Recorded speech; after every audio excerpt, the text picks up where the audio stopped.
Alright guys, we are back with the real run of the Rubicante Lost chapter, and this is what we're going to run as our real team. We're going to run Squall because Squall is undoubtedly my only and best DPS. We're going to run Mog because Mog can status cleanse. Being able to remove statuses or having status immunity does play a big part of this fight because the bosses here like to give you speed down and turn rate down, and they're naturally pretty fast. So this can get a little bit annoying because that means they can get continuous attacks on you, which then can overwhelm you. They're not hard to really understand, but as long as you're able to just remove these statuses with any particular character, you can even use C as you want, like Yuna, which will give you a double cleanse. There's a lot of ways you can really get around it. Like, the really big basic thing you have to understand about this fight is that there's just get rid of the status elements. That's it, you know. So that's why we bought Mog, because if we get hit with the turn rate down or the speed down, we can just cleanse it with El Nino. But if we are able to, we can hopefully proc some confuses with his plasma, which we can double cast because we do have the BT. Same thing with El Nino, which we only ever need to do once because they don't have a lot of debuffs on it. Besides, as I mentioned before, the turn rate down, the speed down. And we brought Sherlotta just to charge our FR gauge because we want to charge her because it just makes it easier. And of course, it's going to help with Braid Retain as well. So there we go. And yeah, but yeah, so I have a lot to talk about, actually. I have so much to talk about. I've been saying this before. I have so much to talk about. So the first big thing is I'm now in a bit of a BT struggle. So I've been kind of trying to figure out what it is I want to do when it comes to tokening my BTs. So doing the Rubicante co-op, which of course gives you enough to instantly max the BT of your own choosing, so it gives you a book and 40 nuggets, which is great. That's fantastic. I couldn't ask for nothing better in that particular situation. But here's the problem is I really want to go after Kurosame, but I also might want to go get Tifa's BT. And while undoubtedly I will for sure pity because I have the gems for it, or you know, if it comes down to it, I might get lucky like I just got Rubicante. But undoubtedly, summons for Kurosame is gonna happen. That's generally where I'm getting at here. Is there's gonna be a summon video for Kurosame, like, yeah. But I don't know how I want to go about it. That's the thing. Like, I don't know how I really want to go about it. You know what I mean? Like, I'm a bit on the, you know what I mean? Like, I'm a bit on the unsure side of things because if I do decide to do the if I do decide to go ahead and just token those Tifa, then I get Kurosame, that would be fine. But I'm also thinking about Reigns as a potential option because I do have everything from Reigns, and Reigns does come back with Kurosame. So undoubtedly I'm probably gonna wait and see how my summons will go. And then I'll probably just kind of wing it from now. Like, okay, how does this go? You know, how did my summons go? Essentially, that's kind of how I'm looking to go about it. It's just if my summons go good, fine. Then I'll pick up Reigns, and then I'll maybe call it a day. But if my summons don't go so hot, where I, you know, maybe spend a lot on Kurosame, then maybe I might just pass on tokening Reigns. I'm still undecided. That's the thing. I'm undecided because there's obviously going to be some single target fights that I would really like Tifa's DPS in. Namely a few fights that I can think of at the top of my head that she would actually kind of go off in. But I don't know, man. I don't know. I don't know what it is. I'll do. Like, I don't know. I don't know. But I'm deciding on it. You know, I'll probably pick it up when it comes time to pick it up. Thankfully, I have some BTs I can just sell, so I don't have like token overflow or anything terrible like that. Because token overflow is the worst.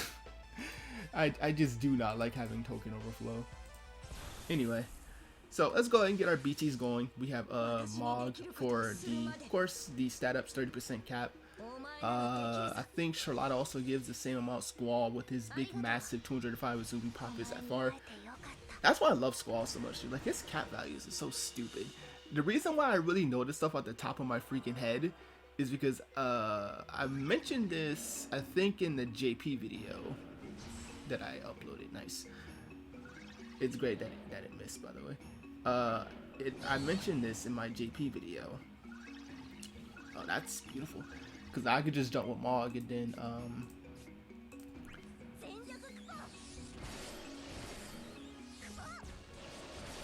cleanse off the status, and then we're good. See? Aw, see? You tried. You tried. And then we'll get the confused as soon as we're able to get Mog's Echo, which is going to be great. So let's go ahead and go for a Conceal Zeal. But I mentioned this in the JP video that I'm making a cap up list video. I figured this would be a really good way to kind of help players out with understanding how cap ups work and how much total can you get with just your maxed BT, your maxed high armor, any active burst aura, or whenever a force applies a cap up. So that was kind of the general rule idea that I had in mind when it came to the guide. So thankfully it's basically done. Like, I don't have to worry too much more about it anymore at this point. At this point it's pretty much done. I just have to finish, I think, the more recent JP characters, and thankfully we have so many helpful resources like Medi. I've been asking MT_7 who has been helping me a lot with making sure I get the correct numbers and stuff. I've been asking him a few questions just to make sure I completely understand and make sure I'm not providing any misinformation, because you don't never want to be purposely spreading misinformation, which is something that I've done in my past, which is something I kind of regret immediately. So, but anyway, I even still do that now, to be honest. Not willingly, like in a malicious way, but you know that when you forget things and you think you remember the top of your head, but you don't. So that's kind of been a thing I've been doing as of late, is I've been forgetting. I forget so much about the game, and it's just maybe because I'm older now. Maybe it's because of that. Because I used to maintain default information pretty fine. Like, I didn't really have a problem with remembering, like, oh, this character does this, oh, this character does that, oh, yada yada. Now I'm struggling to remember even the most simplest of things, which is, I don't know if that's good or bad. I mean, granted, it's only just a game, so fair play, fair play in that sense. But still, I just don't like the fact that I'm like itchy brain over here, where I'm just like, I forget everything. So, but anyway, so that list is essentially done. I was gonna try to publish it today, but it's getting a little bit too late and I have to go to work in the morning, so I'm probably just gonna hold off on it for the time being. And yeah, we're just gonna maybe do what we do from there. It looks like we'll just go for a 90 burst, which is we just burst on turn 9. And once we pop the range LDC, then we'll just go for the kill there. But maybe it'll be tomorrow, because I get off work, I think, reasonably early. I think we get off fairly early today. It's either I get off like 2 or 4 o'clock or something. So either way, or I'll be around. And look at that confuse is really coming in clutch there, as you see, because that could have been dangerous right there. That could have been dangerous. See, that is why Mog is a pretty good sleeper pick. That's why I like Mog. At first I was a bit like, do I really want Mog BT? I don't think it's really all that. But yeah, he's been helping. Like, I'm more impressed with Mog now than I was on JP, which I didn't get his BT then, which is probably why I maybe feel a little jaded about Mog, where I don't feel like I need him. And now Sherlotta's doing poor damage because they got their defense buff going. Squall's up front, but we don't have any more confuses with, well, guarantee confuses with Mog.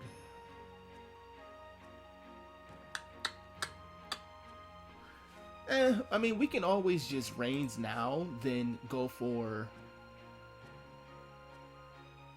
a summon. I think I have 1 turn left of the Kai's call, so I really need to get that going. I'll take Mog up front.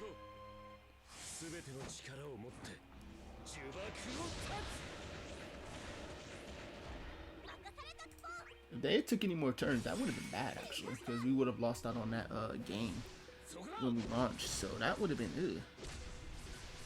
I mean, technically we will still get something because of Sherlotta's BT effect,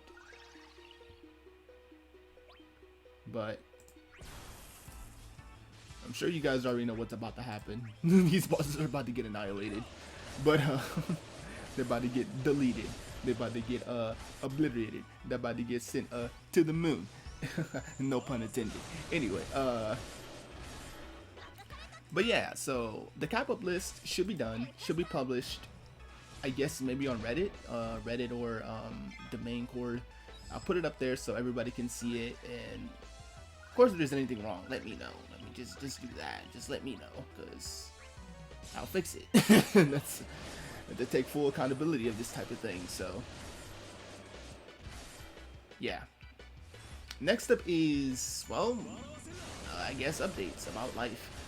I'm currently saving up to get a new computer because I'm sure you can obviously tell that there's some lag going on right now. I'm definitely dropping frames a lot more consistently, and this is bad because it's really ruining into me streaming. If you guys don't know, I've been playing a lot of Final Fantasy 14 again. I re-picked up a game. I re-got a 60-day subscription, and I'm up at Shadowbringers now. I was at Heaven's Ward the last time I really did anything with Final Fantasy 14, but I really got back into it. It's on my PlayStation now, so I could just play it from my PlayStation now. So that was really another reason why I had to take out my computer. The computer was having issues with playing the game, so I was like, I can't play this on my my PlayStation. This is getting annoying. I mean, I can play this on my computer. It's getting annoying, but now I can play it on my PlayStation, which is a lot more consistent with how I can play the game, which is fantastic. I also had to get another hard drive for it because I need space. Because boy, when Final Fantasy 16 comes out, oh, I'm gonna be buried in that game. Whew, that is gonna be a game for me. But yeah. So I'm looking to get another computer. So I do hope for the time being, okay, that you guys can kind of bear with me as I go through these type of things with these videos. I just hope that you guys are like, Jet, look at this terrible frame rate. I know it doesn't look great right now, okay? It doesn't look great right now, but we're working on it. You know, I turned my settings down. Okay, that was 20 million, not bad. I turned my settings down, so it shouldn't be as like bad. There's still gonna be some lag for sure. Don't get me wrong. There's still gonna be some lag, but it should be fine now. But I think this kills him though, because this is concealed 677%, 205 cap up and stuff, as I mentioned before, because we have the full great sword.